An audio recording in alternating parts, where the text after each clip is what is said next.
It started with a phone call. My husband, Tom, had just finished mowing the lawn when his phone buzzed. I was in the kitchen, hands covered in flour, trying to make my mother's old chicken pot pie recipe from scratch. Something about the smell of thyme and butter always calmed me.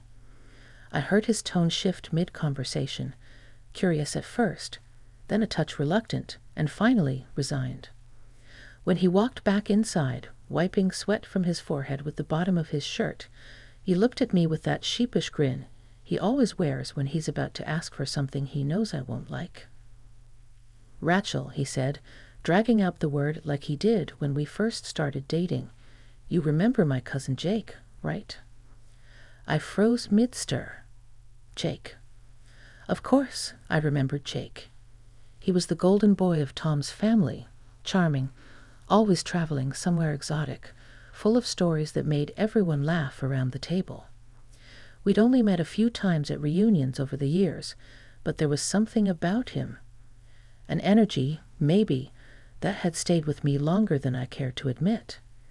He was Tom's younger cousin by 10 years, and even back then, I'd noticed how the women, young and old, gravitated toward him like moths to a flame. "He needs a place to stay for a few weeks," Tom continued. "Job relocation. He got transferred to the city, but his apartment won't be ready until the 1st of next month." I placed the spoon down gently. "And we're the hotel." Tom gave a small shrug, guilt mixing with a hint of hope. "He's family." "Of course," I said yes. Jake arrived 2 days later, suitcase in one hand, garment bag in the other, and that familiar boyish grin on his face. The years had been good to him. Too good, if I'm being honest. His hair was a little longer than I remembered, tousled in a way that looked both careless and intentional. His stubble had just enough gray to make him look distinguished, and his voice, deeper now, carried the kind of calm confidence that comes from having lived a life full of experiences. "Rachel," he said, giving me a quick hug that lingered just a second too long. "You haven't aged a day." I laughed, brushing the compliment aside, but something about the way he looked at me made my skin prickle. It wasn't uncomfortable, not exactly, just unfamiliar. I was used to being invisible in a way, at least to men. After 2 decades of marriage, I'd fallen into a rhythm, a role. Wife, mother, hostess. But Jake's gaze didn't see any of that. He saw me. The first few days were uneventful. Jake was a considerate guest, clean, helpful, and polite. He offered to cook dinner one night and surprised us both with a spicy shrimp pasta that had Tom practically licking the plate. We drank a little wine afterward, and I found myself laughing more than I had in months. That night, after Tom went to bed early with a headache, Jake and I sat out on the back porch under the warm glow of the string lights I'd put up last fall. The cicadas hummed in the distance, and the air smelled like honeysuckle and cut grass. "It's beautiful here," Jake said, taking a sip from his glass. "Peaceful. Like the kind of place you'd never want to leave." I looked out at the yard, where Tom had just planted new rose bushes. "It is," I replied. "But peaceful can start to feel like quiet. And quiet sometimes feels like loneliness." I didn't know why I said that. Maybe it was the wine. Maybe it was the way Jake was watching me.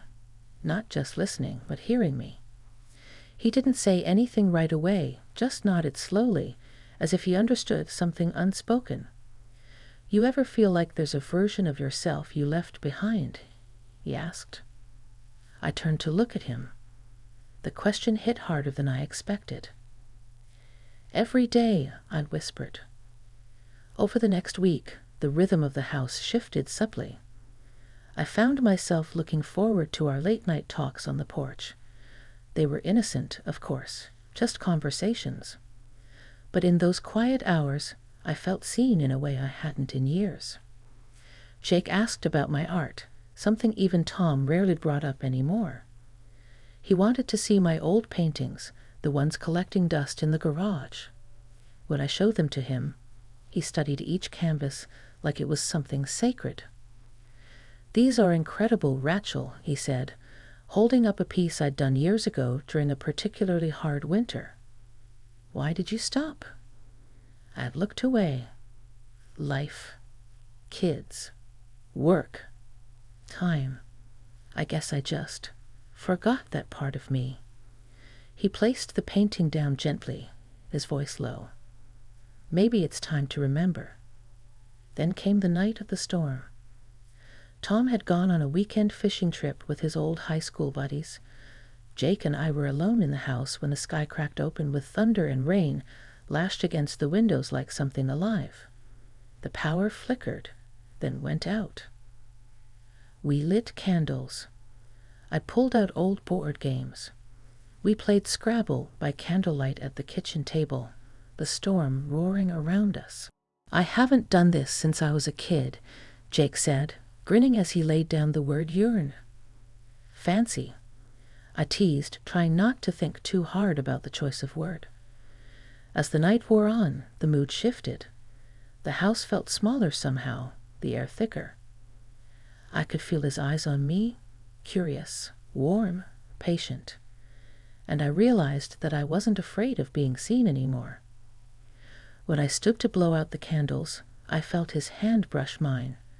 Just a touch. Barely there. But it stopped me. I turned to look at him. His expression was unreadable, but his eyes held something I hadn't seen in years. Admiration, longing, respect.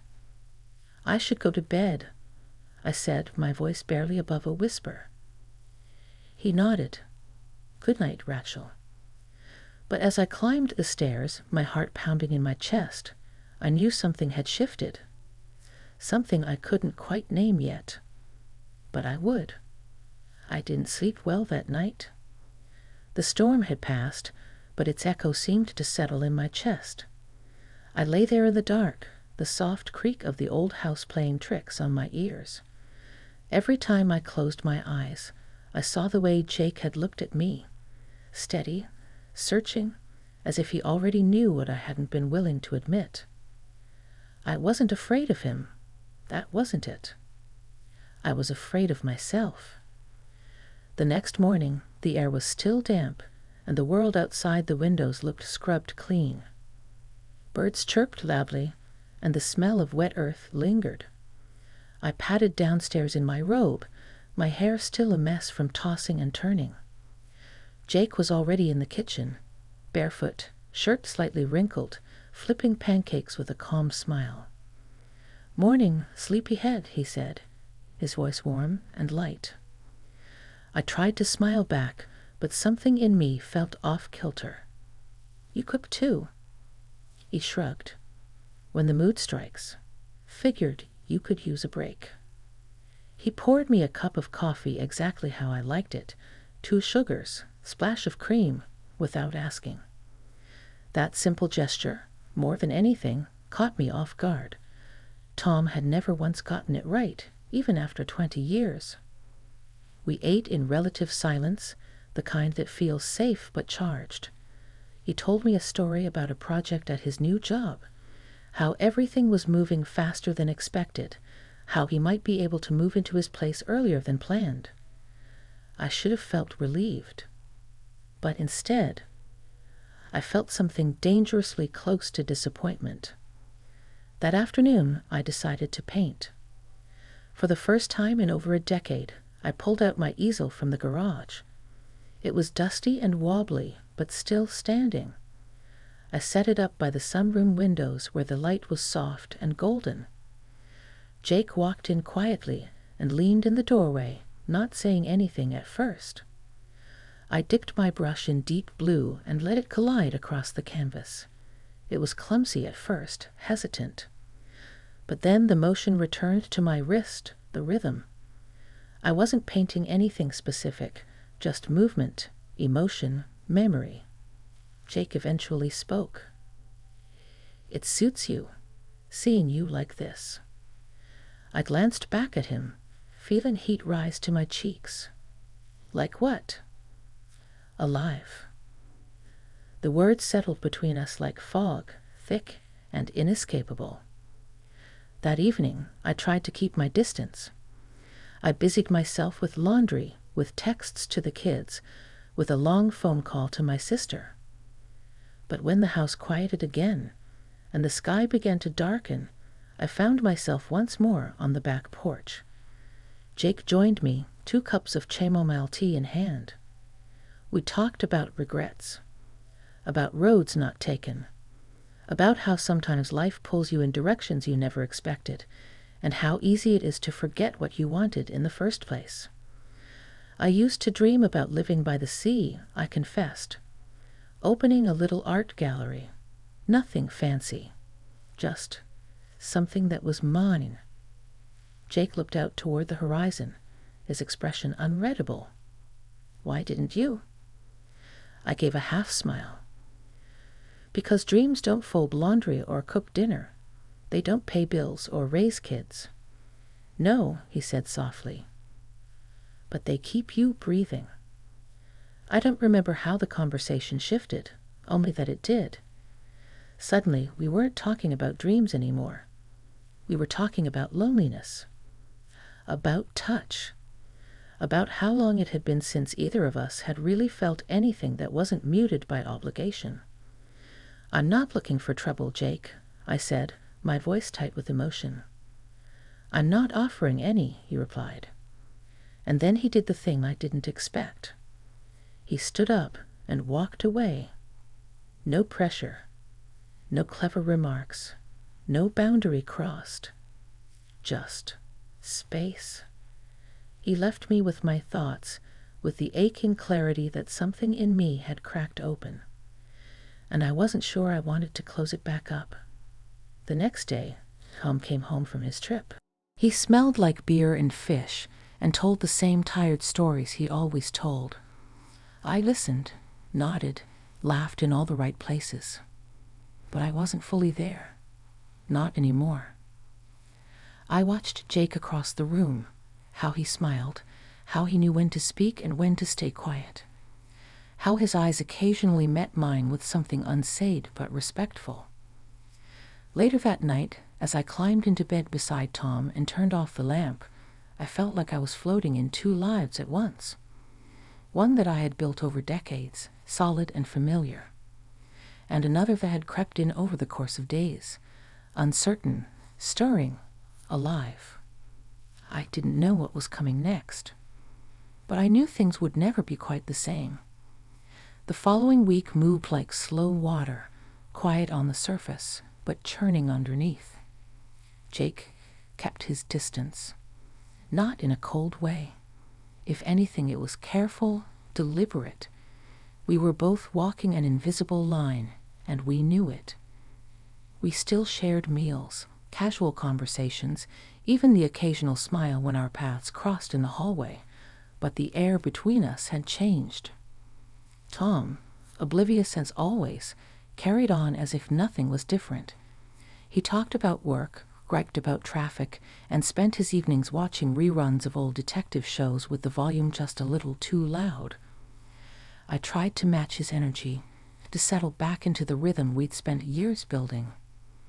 But my mind kept drifting. To Jake's voice, to the way he looked at me without expectation, to the version of myself I had rediscovered in his presence. It was late on a Tuesday when the silence finally cracked. Tom had gone to bed early again. He'd been tired lately, or maybe just uninterested. I stayed downstairs, curled up in the armchair with a book I wasn't really reading. I heard Jake in the kitchen, cleaning up after dinner, the gentle clink of dishes and running water, the only sound in the house. I don't know what made me stand up and walk in there. Maybe it was the loneliness. Maybe it was the part of me that missed being seen. He was rinsing the last plate when I spoke. "You'll be moving out soon." He nodded slowly, drying his hands on a towel. "A few more days." I leaned against the counter, my heart thudding. It's been nice having you here. His eyes met mine. It's been more than that. The words hung in the air like steam from the sink, warm, heavy, impossible to ignore. I took a breath, unsure of what I was about to say until it came out. I don't know what to do with all of this. Jake stepped a little closer, not enough to touch, but enough that I could feel his presence. You don't have to do anything, Rachel. I meant what I said. I'm not here to make trouble, but I also won't pretend that this, whatever this is, hasn't meant something to me.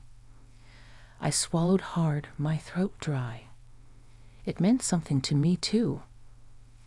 We stood in silence, the soft hum of the refrigerator the only sound between us, and then he did something unexpected again. He smiled. Not a flirtatious smile, not a smug or self-assured one. Just a warm, kind smile that said, "It's okay. I see you. I still respect you." That night I went up to my studio, the room I had once used to paint, long forgotten until Jake encouraged me to return. I pulled out a fresh canvas. I didn't know what I was painting until I was halfway through it. It was a woman, half in shadow, half in light, standing at the edge of something vast. The ocean, maybe, or a wide open sky. Her hair was tousled by wind, her shoulders bare, her expression unreadable. Strong, uncertain, alive. And for the first time in years, I felt like I was finally painting myself. The next morning, Jake was already dressed, his bags packed by the front door. I walked downstairs slowly, taking in the sight with a strange tightness in my chest. "So, this is it," I said, trying to sound lighter than I felt. He turned to me, hands in his pockets. "For now." We stood there for a moment, two people on opposite ends of something undefined. Then he stepped forward and wrapped his arms around me in a hug that said everything words couldn't. It was warm, safe, deeply personal, but it didn't ask for more. "I hope you keep painting," he said softly, his breath near my ear. "And I hope you keep choosing yourself once in a while." I nodded, unable to speak. Then he was gone. That evening, Tom came home from work and noticed the painting sitting on the easel. He stared at it for a long time. "Is this new?" he asked. "Yeah," I replied. He looked at the woman in the painting, the wind, the light, the quiet strength, and then looked back at me. "You should do more of these. It's really good." I smiled. "Thanks." It wasn't a grand revelation. He didn't suddenly see me the way Jake had. But maybe, just maybe, he'd started to notice. And for now, that was enough. 3 weeks had passed since Jake left. The house had returned to its usual rhythm, steady, predictable, a little too quiet. Tom and I moved through our days like we always had. Coffee in the mornings, groceries on Saturdays, Sunday dinners with the kids when they were free. From the outside, nothing had changed. But inside me, everything had. Jake's absence wasn't a hole. It was a spark, a reminder, not of something he had done, but of something he'd awakened. He hadn't tried to take anything from me. He hadn't pushed boundaries. If anything, he'd held up a mirror and gently asked me to look. And I had. I started painting again, regularly this time. Tom would sometimes poke his head into the studio while I worked, ask about the colors or the subject. He didn't always understand what I was creating, but he showed interest. A quiet, respectful kind. One night, while we were doing dishes, he reached for my hand, unexpectedly, and said, "You seem different lately. Happier, calmer." I didn't know how to respond at first. "I think I'm just remembering who I am," I said. He looked at me for a long time. I'd like to know that woman better. It wasn't poetry, but it was something. We took a weekend trip not long after, just the two of us. We stayed at a little bed and breakfast near the coast, where the wind was salty and the waves spoke a language older than memory. One morning, while Tom was still sleeping, I walked alone to the edge of a cliff that overlooked the sea. I stood there for a long while, the wind tugging at my sweater, the sun soft on my face. I thought of Jake, not with longing, but with gratitude. He had come into my life at a time when I didn't even realize how lost I was, and without asking for anything in return, he'd left me with something precious. Permission to feel, to remember, to want more. On the last night of our trip, Tom and I sat by the fireplace, sharing a bottle of wine we'd picked up from a local vineyard. He reached over, touched my wrist gently, and said, "I'm sorry I stopped seeing you, Ratch." Tears welled up before I could stop them. "I stopped showing up too," I whispered. And in that moment, I realized that what Jake had given me wasn't an escape. It wasn't about romance or thrill. It was a doorway back to my marriage, back to myself. We didn't talk about Jake after that. There was no need. What mattered was that I had changed, and that change, in its quiet way, had changed everything. I still think of him sometimes when the wind is strong, or when I finish a painting and step back to look at it in the light, not with regret, but with respect. Because some people enter your life not to stay, but to wake you up. And once you're awake, the world never looks quite the same again.